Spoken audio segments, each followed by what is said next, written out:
নমস্কার, রমণী হেসেলের সকল বন্ধুদের জানাই শুভ বিজয়া।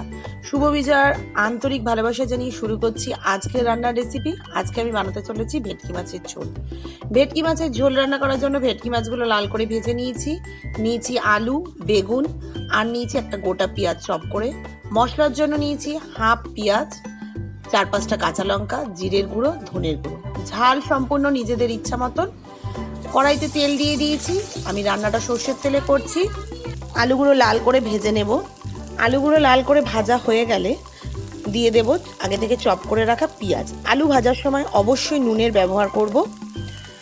পেঁয়াজগুলো হালকা ব্রাউনিশ করে ভেজে নেব। পেঁয়াজগুলো হালকা ব্রাউনিশ ভাজা হলে যে বেগুনগুলো কেটে রেখেছিলাম সেগুলো দিয়ে দেব। বেগুনগুলো দিয়ে আলু, বেগুন, পেঁয়াজ সব কিছু ভালো করে ভেজে নেব। আলু বেগুন ভাজা হয়ে গেলে দিয়ে দেবো আগে থেকে তৈরি করে রাখা মশলা। তারপরে দিয়ে দেবো স্বাদ মতন নুন, পরিমাণ মতন হলুদ। মশলাটা কষানো হয়ে গেলে দিয়ে দেবো ঝোল। ঝোলের জন্য অবশ্যই গরম জল ব্যবহার করব। এবার আগে থেকে যে মাছগুলো ভেজে রেখেছিলাম সেই মাছগুলো দিয়ে দিচ্ছি। এবার একটা ঢাকা দিয়ে কিছুক্ষণ ফুটতে দেবো মাছের ঝোলটা। এরপর ঢাকা খুলে 3-4টে কাঁচা লঙ্কা চিড়ে দিয়ে দেব।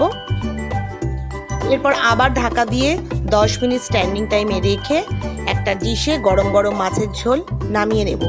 তারপর গরম ভাতের সাথে গরম গরম দেশি ভেটকি মাছের ঝোল সার্ভ করব। আশা করি রান্নাটা আপনাদের ভালো লাগবে। ভালো লাগলে অবশ্যই কমেন্ট করে জানাবেন। নমস্কার।